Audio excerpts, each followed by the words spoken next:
So, hi mga kaineral, ngayon nandito ulit tayo sa Honda Jig Jam, Lanoy Kalumpang para ipakita ang isang motor, no? So, underrated siya mga kaineral. Alam ko napakaganda ng specs ng motor na to, pero bihira ko lang siya makita sa kalsada. So, ngayon tara, samahan niyo ako.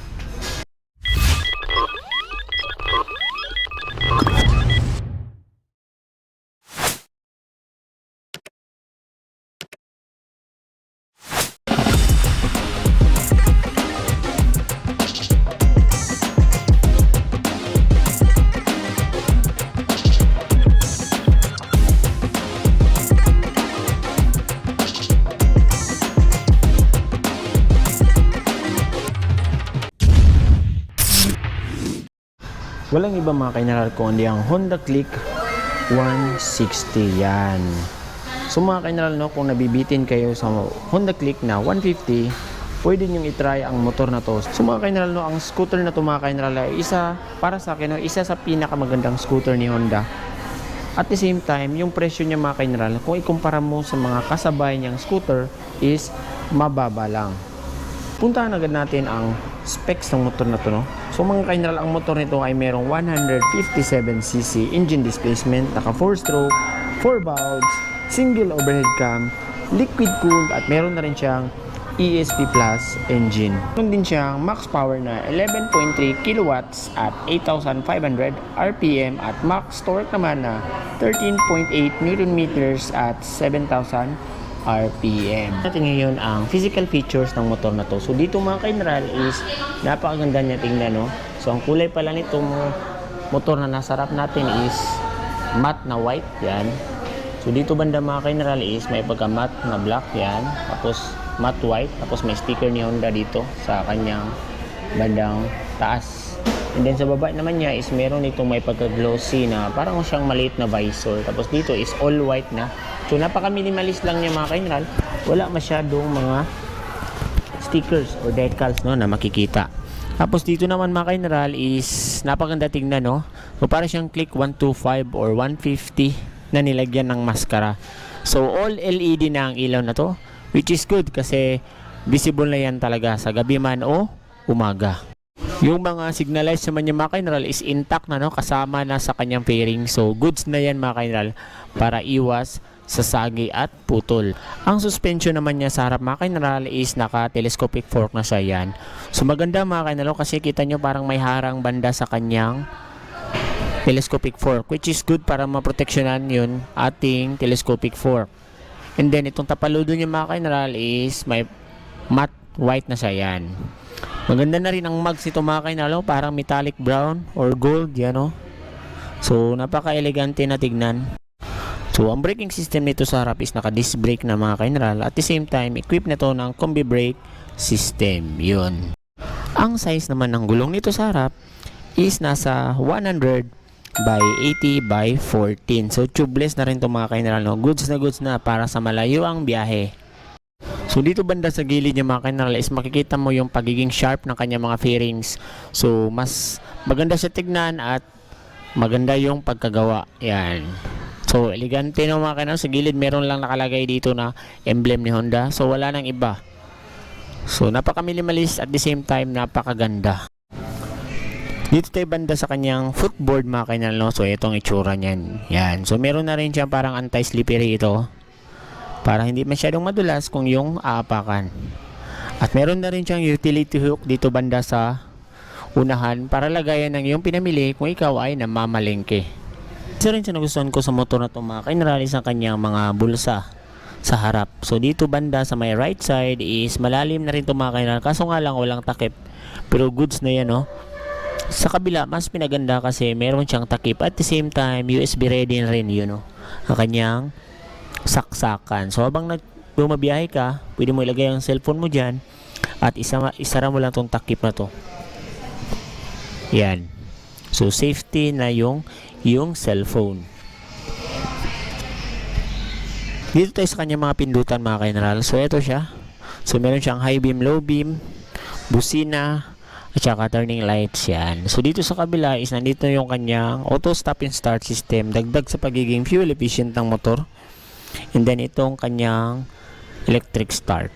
So itong auto stop and start system mga kaineral, pwede mo siyang gamitin i-off or i-on, no? Kung depende sa gusto mo. Meron na ring brake lock itong ating Honda Click 160. So dagdag sa kanyang safety feature. So kung nakapark kayo sa mga uneven na mga kalsada, so pwede mo yung gamitin or sa traffic para hindi ka umatras or umabante bigla. Ganito siya mga kainral yan. Ipupush mo lang dito. So release mo lang kung hindi mo na siya gagamitin. Ito na may tsura na kanyang side mirror mga kainral. So maganda na rin yung pagkagawa. Kitang kita mo na ginalingan din talaga ni Honda. Ito naman tsura ng kanyang upuan mga kainral. So malapad yung mga kainral at the same time hindi siya madulas. May tsura ng kanyang underseat compartment mga kainral. So malaki na siya mga kainral. Kasya dito siguro ang half face. Pero sa full face parang hindi siya kakasya. Yan. So malaki at malapad.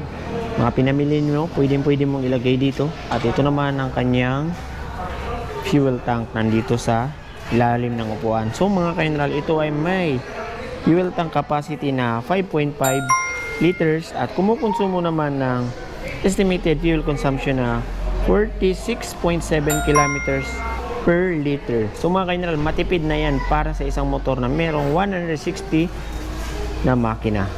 Ito naman ang kanyang grab bar sa likod mga kainral yan. So halos same lang itsura ng mga Click 150 at 125. So kung hindi ka nakontento or kulang pa sa'yo yung underseat compartment at gulay board or footboard, pwede kang magdagdag ng top box.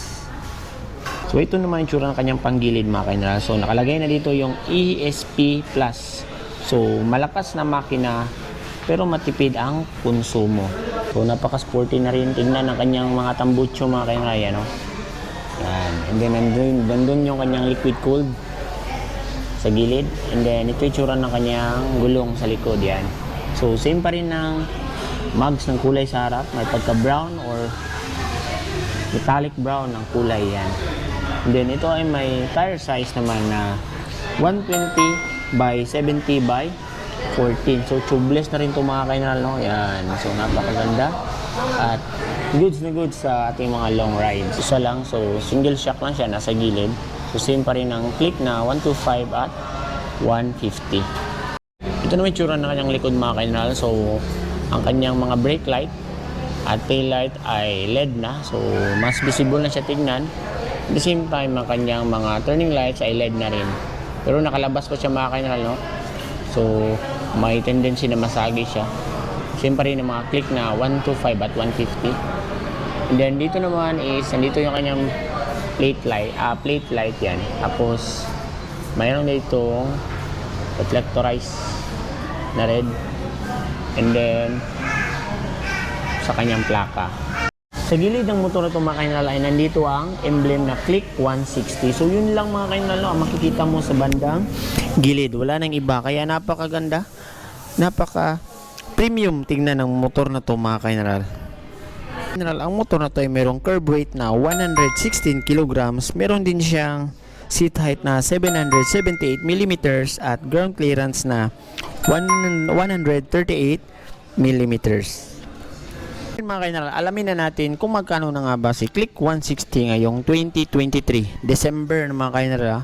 So ginawa itong video is December 2023 kasi alam naman natin na gumagalaw ang presyo ng mga motor sa market. So ngayon ito siya. Cash price niya mga kainral is nasa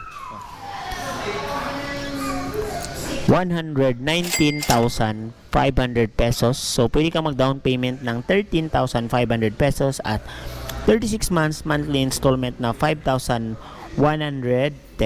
So maraming freebies dito sa Honda Jig Jam mga kainral, no? So meron silang Noche Buena package, mga discount at marami pang iba.